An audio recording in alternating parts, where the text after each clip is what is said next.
So this is Google Home, Google's answer to the Echo. Before I jump into the review, let me just preemptively apologize for setting off everybody's phone throughout the course of this video.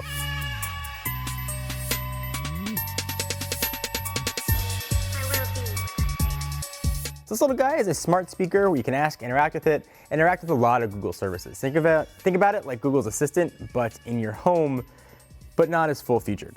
Looking at the Google Home, it's really nice. You can customize it to look kind of however you want, as long as however you want is different colors of this little felt on the bottom. You unscrew it, underneath you're gonna find 3 speakers, which actually sound really good and decently fill up a room. I'd put it on par with what you get from the Echo. So if the Echo sounds good to you, this one should sound equally as good. And behind those speakers, you're going to have a micro USB port, and on the very back of it, you're going to have a button in case you want to mute it. Maybe it just starts talking to you randomly, push the mute button, and you're going to be good to go. This innocuous, angled, flat top of the Google Home is also a touchpad, and it's going to light up with colors when you ask it questions. And it can do a lot right out of the box, but it does have some limitations. It works like Google's Assistant, but in your house, but not as full-featured. So let me show you some things that it can do. Okay, Google, what's the weather outside? Right now in Irvine, it's 68 and partly cloudy.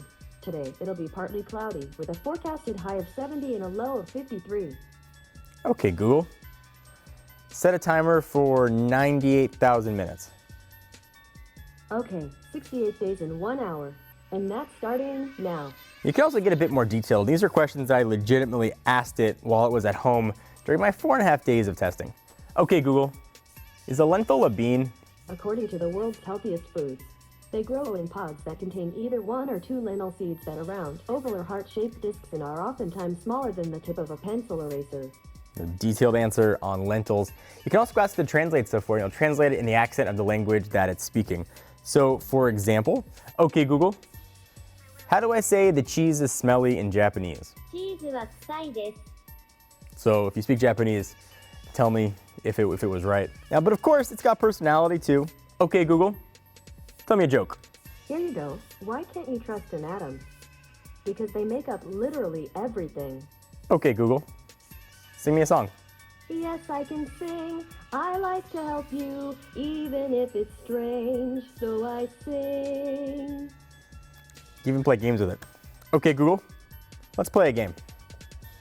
We can play Lucky Trivia, Mad Libs, or you can spin the wheel. What do you want to try?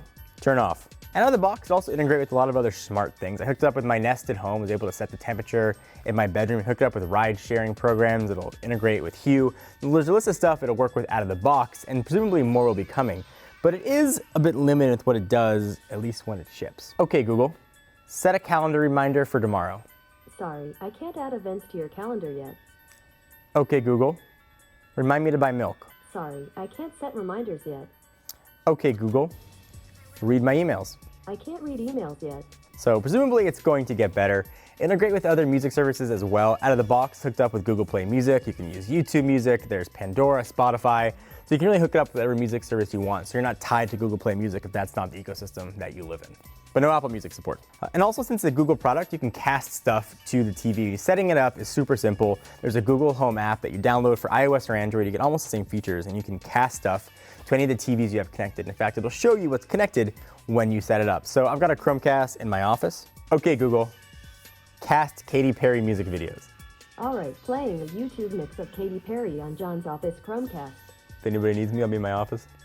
You can customize it too to suit your own needs. Even if your political beliefs are on one side or the other, you can set the news that it'll read to you. If you ask for news of the day, you can set either Fox News or MSNBC or pick something more in the middle. Bear in mind though, with Google Home, it's going to be tied to whoever set up the device. So if, for example, my wife and I use it at home and we try to play or cast videos, it's always going to be paired into my YouTube account. It's going to use my rating system. There's no way to do multiple users on it, at least right now. Although there is support for guests on it, but no multiple users, at least as of yet. So another limitation versus the Google Assistant is it won't contextually know what you're talking about. For example, okay Google, who directed Django Unchained?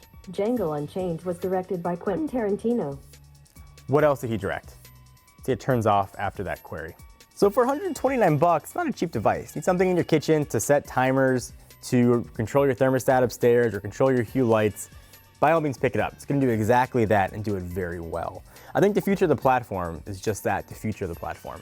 Google Home is not there yet. In fact, it's barely even caught up to what Amazon's been doing with the Echo. Now, if you live inside of Google's ecosystem, it's a great buy. In fact, I think I'm probably going to pick one up to use as an alarm clock in my bedroom.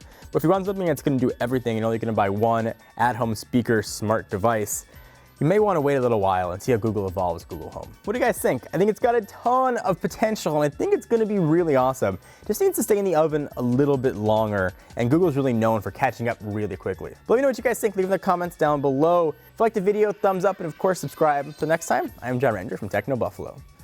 Okay, Google, play me some lullabies. All right, here's a Google Play Music station called Sweet Lullabies. I'm gonna sing you sweet lullabies.